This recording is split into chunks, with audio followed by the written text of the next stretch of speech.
everyone. So I want to share a little bit of a story about the tractor and the creek that I just showed you a little bit before in this video.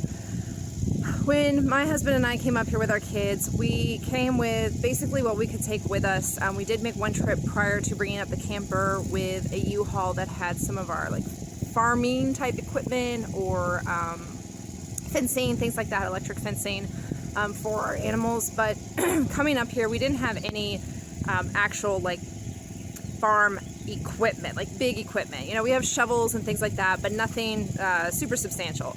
So the other day, my husband and I, we were working on digging out the creek because it had a culvert in it, but it was really messed up, rusted out. The creek was overflowing, and that's our driveway. Like, to get to the back part of our property, we have to be able to cross that creek.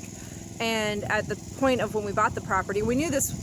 We knew this going into buying the property, that it was going to be impassable when we came onto the property. So that's been our first major project, is getting that creek cleaned out and a bridge being built or a culvert or something like that. So for the last few days, my husband and I have been working on that project. And the other day, we got a pretty substantial amount of rain, not like tons of rain, but we got a substantial amount of rain. And we realized that even if we do put in a brand new culvert, that the creek is still going to overflow, and we're still going to basically constantly have the problem of washout in that part of our driveway. So we've been praying on it and thinking about it and kind of devising a plan on what we should do. Culverts are about $1,000 up here, and then we're talking about starting to plan out, like, okay, maybe we do like a concrete bridge where the water just flows over the creek, water just flows over the driveway. We've seen that in other pictures of properties that we had looked at before buying this one, or maybe we do wood. We weren't sure. We have to be very mindful of our money because, yes, we did come here with a savings, but still, we can't just be throwing money around willy-nilly. So we have been praying on it a lot and really trying to figure out what was the best option for us, at least for the kind of more of the short term. We know long term we may have to change things, but at least to be able to get to the back part of our property, because the back part is where we actually want to have our camper. That's where the electric's at. And then also too, that's eventually where we want to build a house. So we have to be able to get to that back part of our property. Not yesterday, but the day before yesterday, we actually, our neighbor has cattle, and we saw that a calf was laying down in the field, and it had been laying down for a while. And this is the day that it rained, and it got down into the 50s. And so we weren't sure if the calf was very young and just sleeping a lot, because we do have sheep, and so we know that, 2, 3, 4 day old lambs sleep all the time, and half the time they look dead. But with our sheep, we can walk up to them and see that, oh, hey, they're living, they're okay. So this calf is too far away to see if it was breathing still, and it had been laying out by itself for a long time. The other cattle had kind of moved on around the 80 acres, and just kind of being neighborly, we went to the neighbor who JT had talked to one time already before and said, hey, we're not sure if you have a calf down or not, but we just basically wanted to let you know. Well, JT ended up being gone for a while, and I gave him a call and I said, hey, where are you? when are you coming back home? Because I thought he was just telling the neighbor about the calf. And I said, oh, sorry, I was actually driving around the neighbor's property in his Jeep with him. And this neighbor's about our age, maybe a little bit older.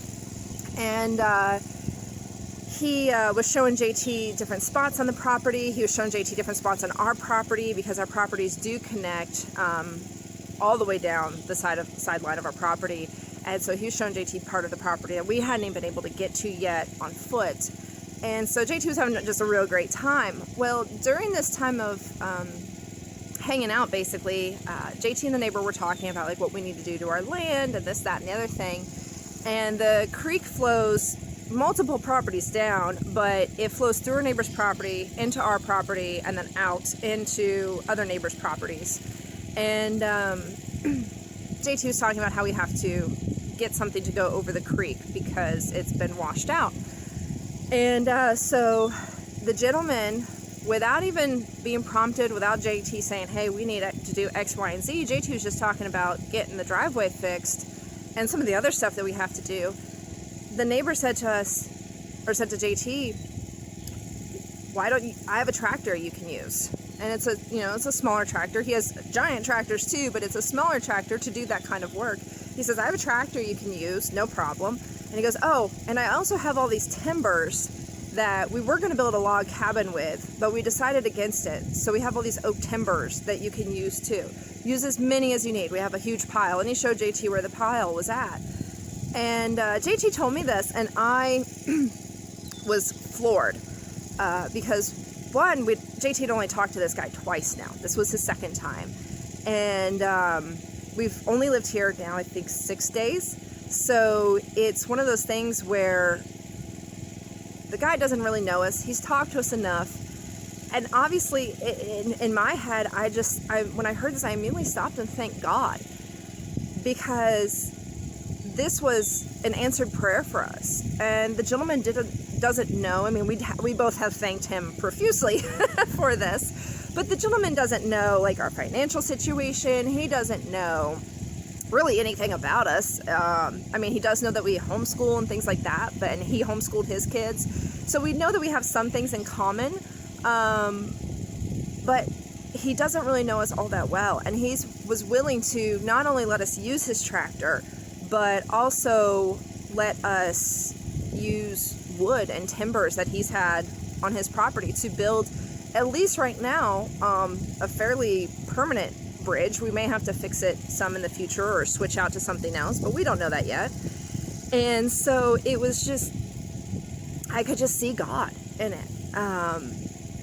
God using someone else to answer our prayer. And the gentleman didn't even think twice. Like, it literally just flowed through the conversation, JT said, and he brought it up. He's like, hey, no problem. Yesterday he brought over the tractor. That's the video I have of JT working on the driveway. The driveway now is even more done than it was in that video. And so we've been able to do some drainage for the driveway so it doesn't get washed out on the rest of the driveway, and also start building up the driveway to be able to put those timbers down. And I was just so amazed. And you'll hear in other videos about kind of how we got to this point and all the things God has done to get us here. But it was in that moment that God just really showed up for me, and really it was kind of a reminder to me, even though we've only been here 6 days, but it was kind of a reminder to me that I'm still here. I'm still here with you. I'm still taking care of you. I'm still providing for you. And I know that. I know He's still providing for us. I can see Him in our lives daily.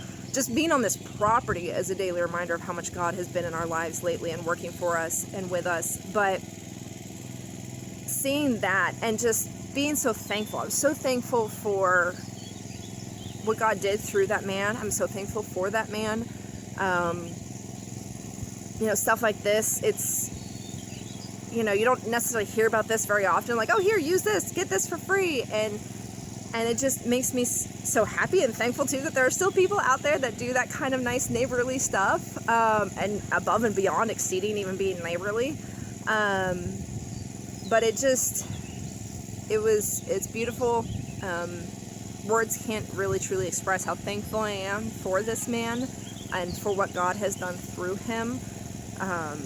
He's been an absolute blessing already to our lives, our neighbor, and God has used him mightily to help us and to be able to get to the back of our property.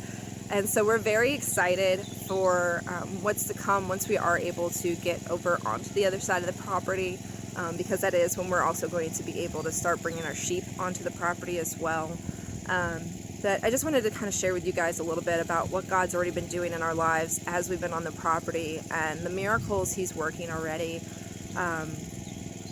because this is something that saved us thousands and thousands of dollars and potentially days and days and weeks of back-breaking labor, because to dig out those ditches and to put the dirt in where it needs to be and everything else would have been a lot of hard manual labor, and we would have been fine. We would have done it. We wouldn't have complained because we're blessed to be here. But this just saves us so much time and energy and effort, and we're just so thankful for it, and we're so thankful for what God's doing with us and for us and in our lives right now, and just so happy to be here on the property and exploring it. So I hope you all enjoyed the video. I'll talk to you soon.